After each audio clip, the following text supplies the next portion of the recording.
sempre, né? Então essa aula é um primeiro passo na busca de um objetivo. Todos vocês têm um objetivo em mente. Foi ontem, meu Deus, não, na terça-feira, final do dia, eu fui na academia do prédio fazer uma esteira, que é uma coisa, eu acho chatíssimo fazer esteira, mas tem de fazer, né? Então, eu gosto de até fazer ginástica, é bacana, andar na orla, mas quando tem tempo tem que ser esteira mesmo. Então, na esteira. Aí eu conversava com uma mãe, que é vizinha minha, uma mãe de uma ex-aluna minha, aluna da Federal. Não vou dizer o nome, não importa o nome. Menina brilhante, foi minha aluna vários semestres na universidade. E essa mãe é mãe fã, aquela mãe que é fã da filha, sempre me trazendo novidades da filha, está fazendo concurso, começou a estudar, e a menina realmente é muito preparada.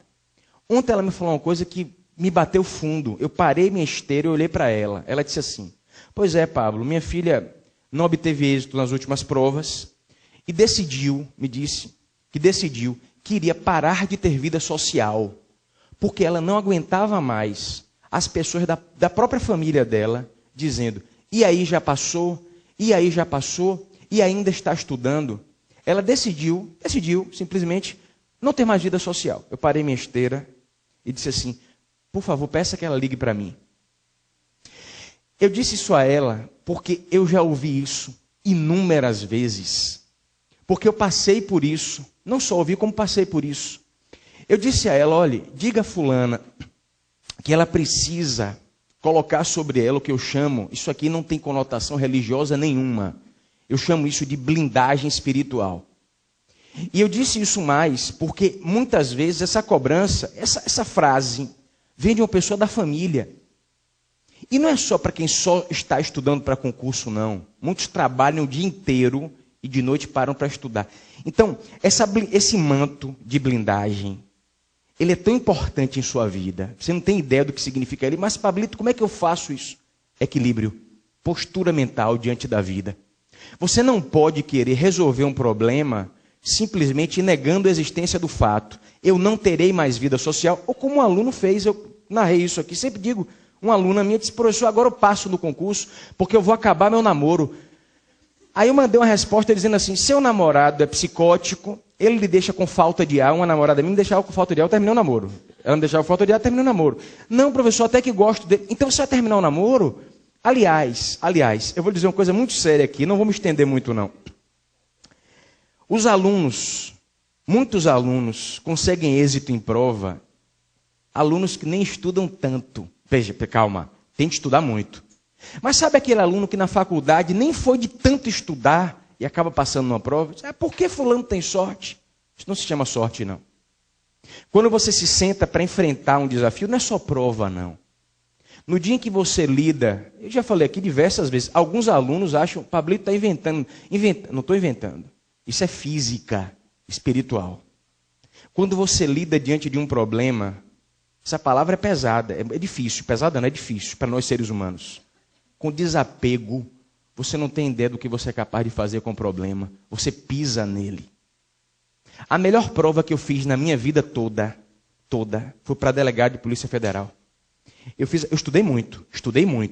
Sentei na prova e disse: não sei se é o que eu quero, assim, fazer a prova. No dia eu queria ir para o carnaval, eu me lembro disso.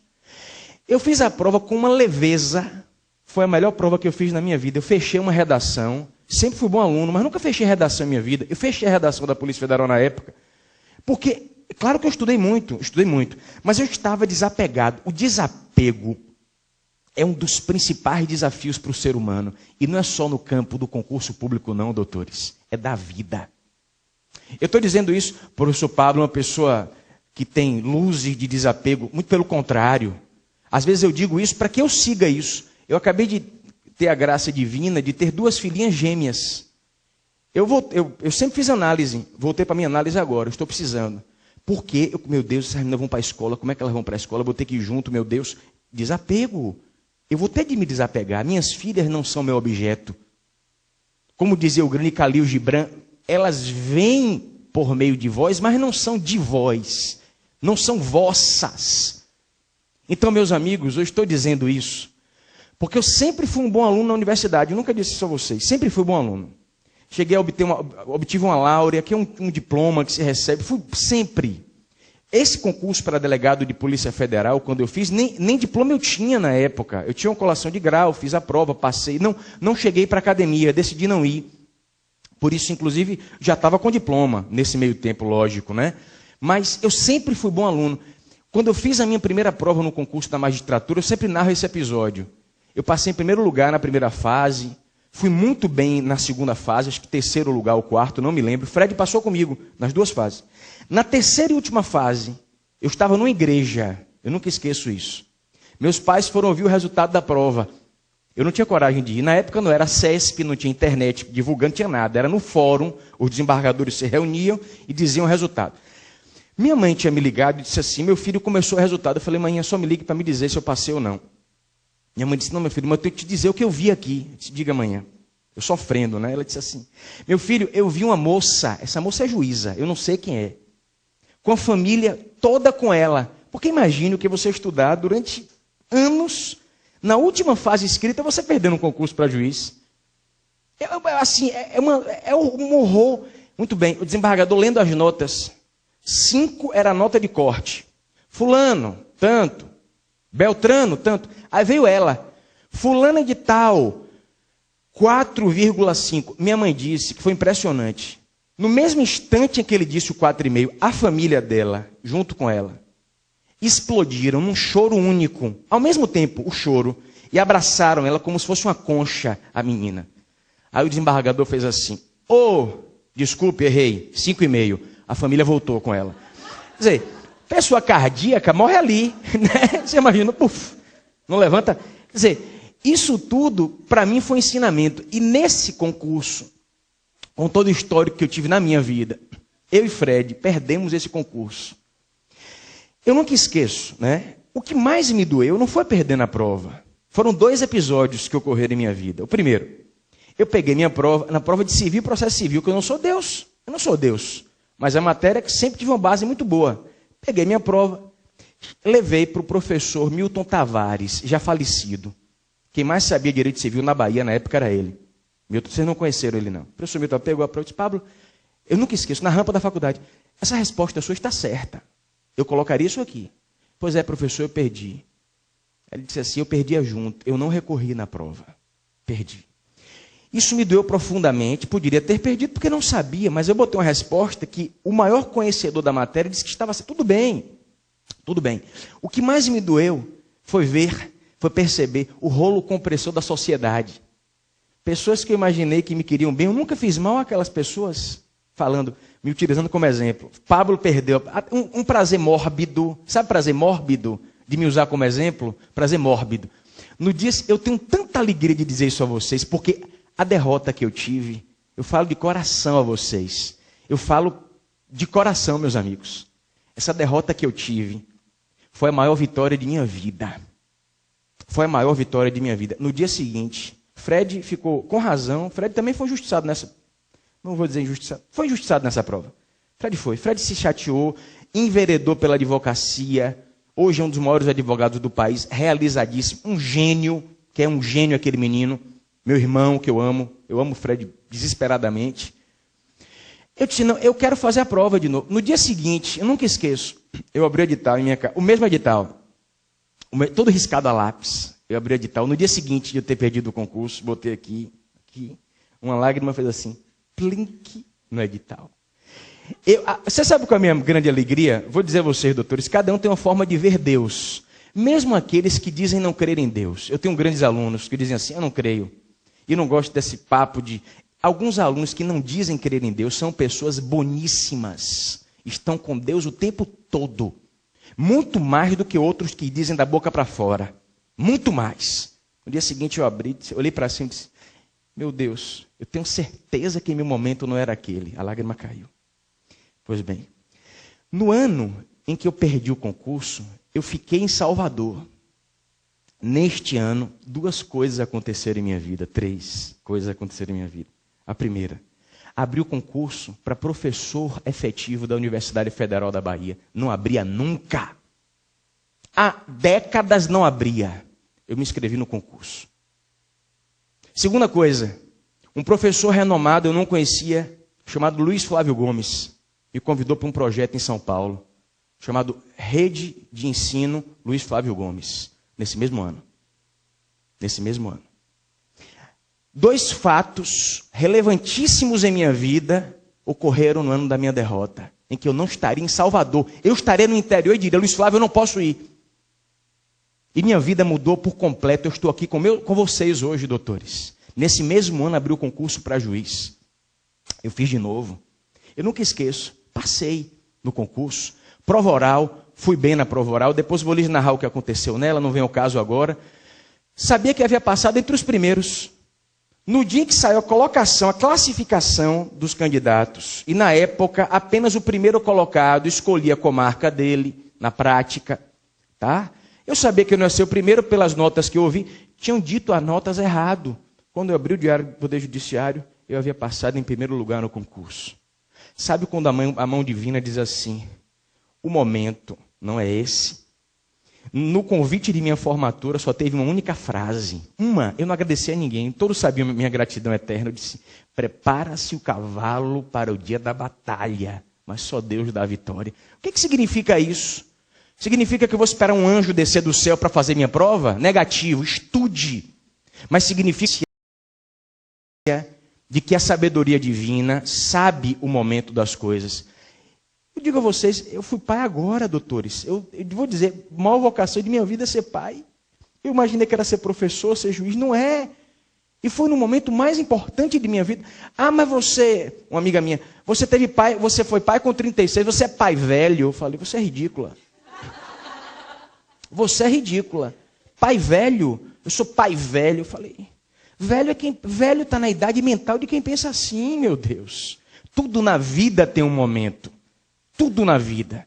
Eu só peço a Deus que vocês tenham consciência. Não importa a visão que você... Oh, meu Deus, tantos alunos meus são músicos, filósofos. Estão tão perto de Deus. Tão perto de Deus. Tenham consciência disso, doutores. Porque para quem tem fé, tudo é possível. Um juiz federal que eu conheço, amigo meu, aqui em Salvador. Eu sempre dou isso como exemplo. Chegava do trabalho, ele não era juiz não. Batalhava. Estudava até 3 horas da manhã.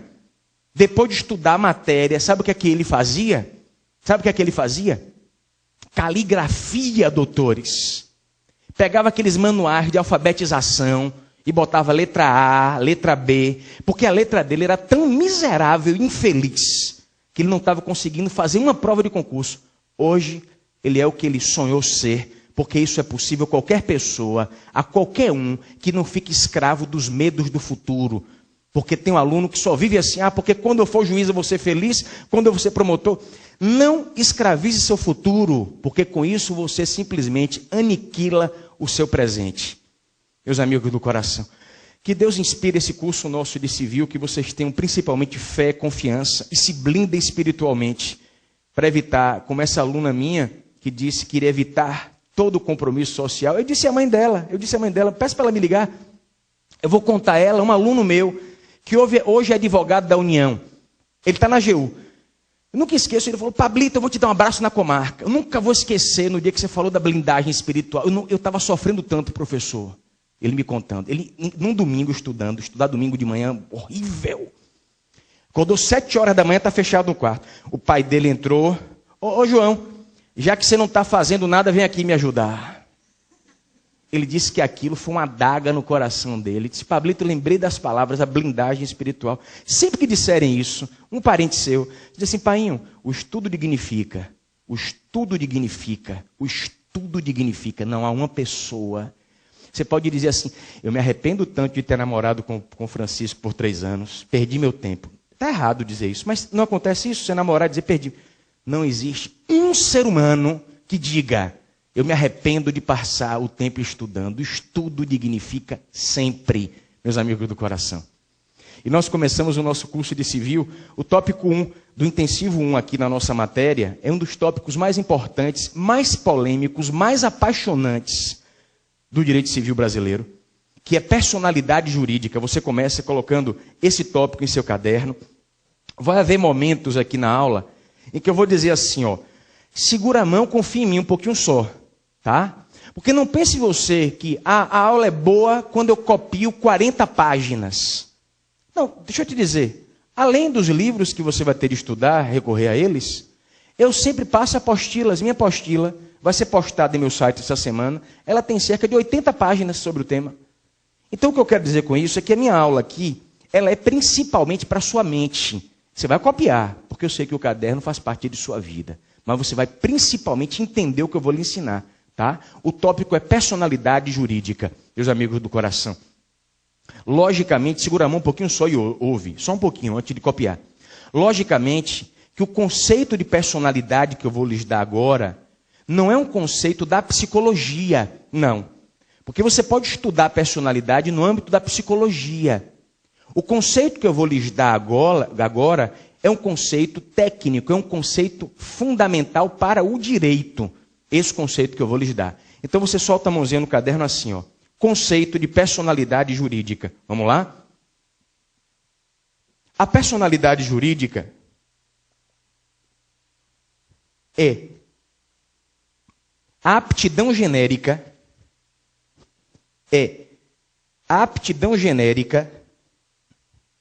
para se titularizar direitos e contrair obrigações na órbita jurídica. Ponto, segura a mão. Vou repetir. Personalidade jurídica é a aptidão genérica para se titularizar direitos e obrigações na órbita jurídica.